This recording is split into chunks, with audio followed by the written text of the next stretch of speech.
Landlords in New Jersey can no longer refuse to rent to convicted felons. I'm Tony, and this is Real Estate Investing and Landlord News.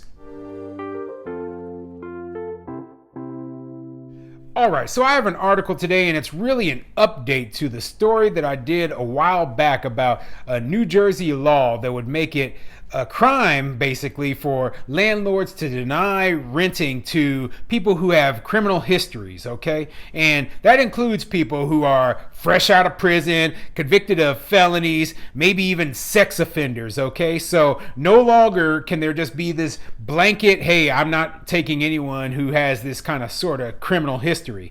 Now, you have to jump through hoops and do other things, and, it's going to create a huge issue. Not just for the landlords, but if a landlord has to accept a tenant who has a bad criminal history, this could be bad for the other tenants in the other units that the landlord owns.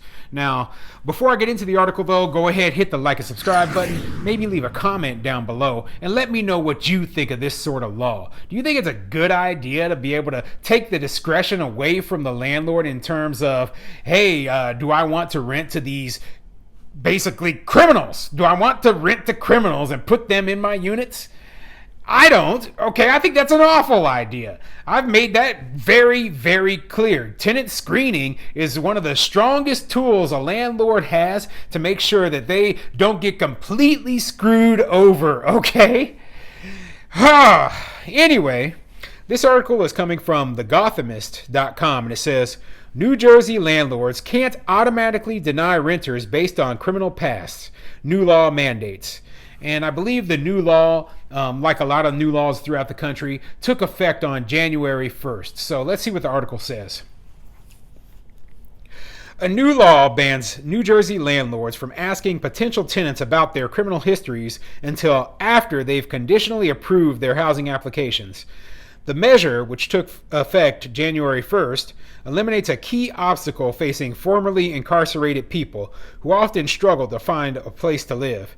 It starts to disconnect housing from our criminal justice system, said James Williams, Director of Racial Justice Policy at the Fair Share Housing Center. Housing just isn't four walls and a roof. It's an essential part of how we live. Well, listen, I've got a problem with the way that they are, portraying this. They're portraying this as though this is some sort of a racial issue. Okay, so we're gonna really help out the minorities by making it so that criminals can more easily access housing.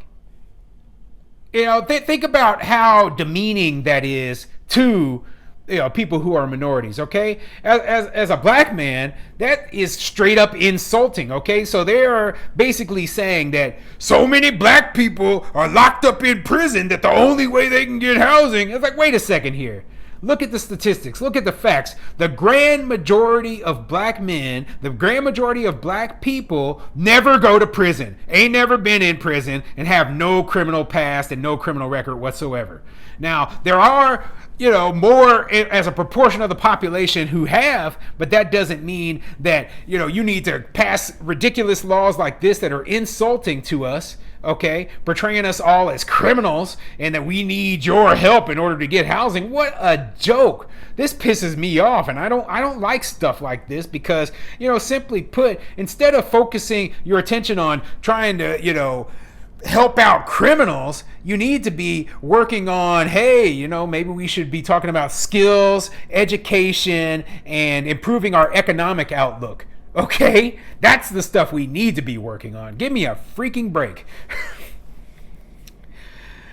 The Fair Chance in Housing Act is among the most expansive laws of its kind in the country, housing advocates say.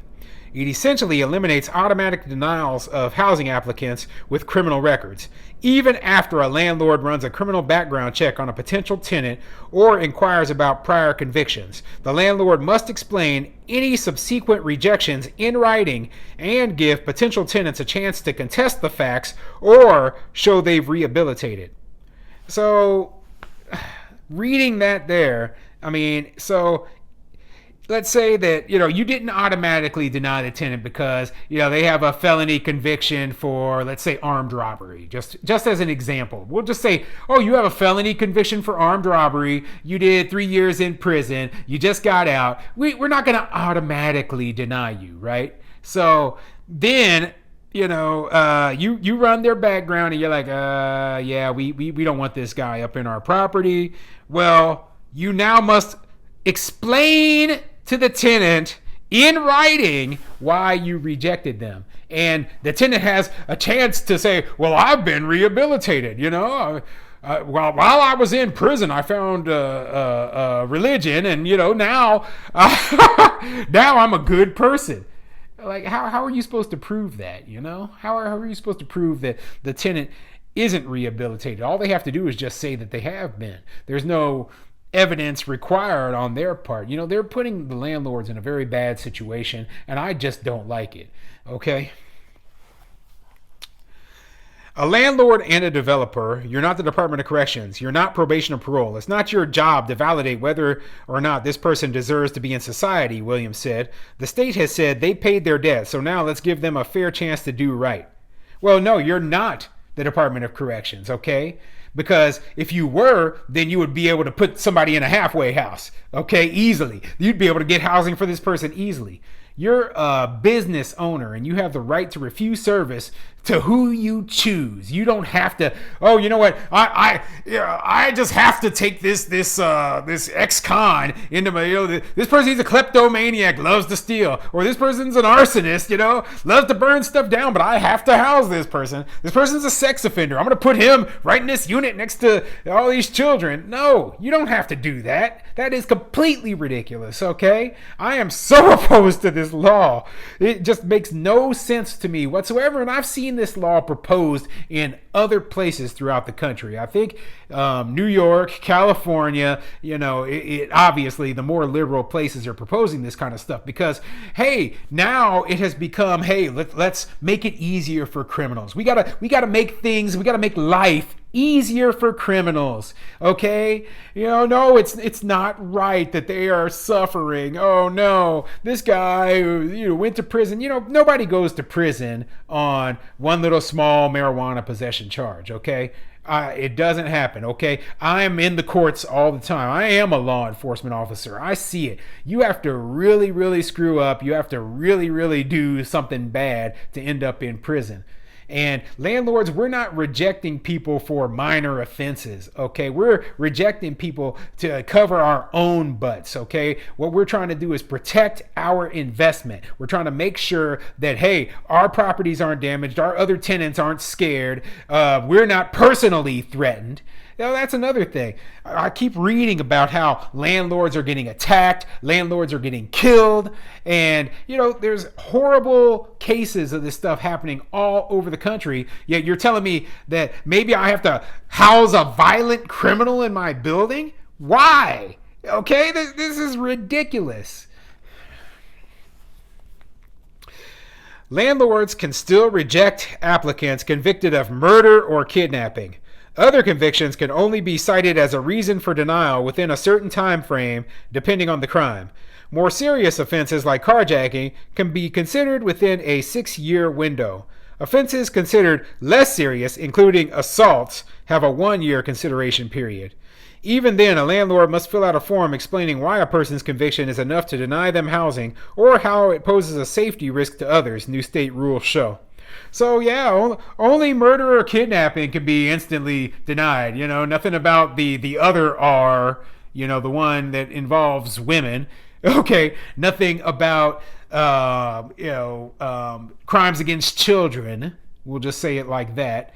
That you can't automatically deny them. Nothing about people who have to register on the sex offender list. Okay, this is a travesty, and I thank God that I don't invest in a place like New Jersey and I don't live in a place like that, because even if I was a tenant, I wouldn't want to risk having these sort of people being forced to be, made into my neighbors by a landlord who doesn't want them in there. So yeah, this is a completely ridiculous law, but landlords across the entire country, they should be expecting to see this sort of thing proposed. There has been a ton of proposals, and like I said earlier, this all has to do, we're trying to, have racial equity. This has nothing to do with race, okay? You think that as a black man, I care about criminals housing? No, I do not. Okay, if you do the crime, you face the consequences. Okay, and that's what I've always believed, and that's what I always will believe. And like I said, the majority of people are not criminals, and no matter what ethnic group you're in. So this isn't benefiting anyone other than those people who want to feel good. Oh, look what we did! Look what we did! We promoted equity, and then they don't accomplish anything except for promoting more crime and making things worse.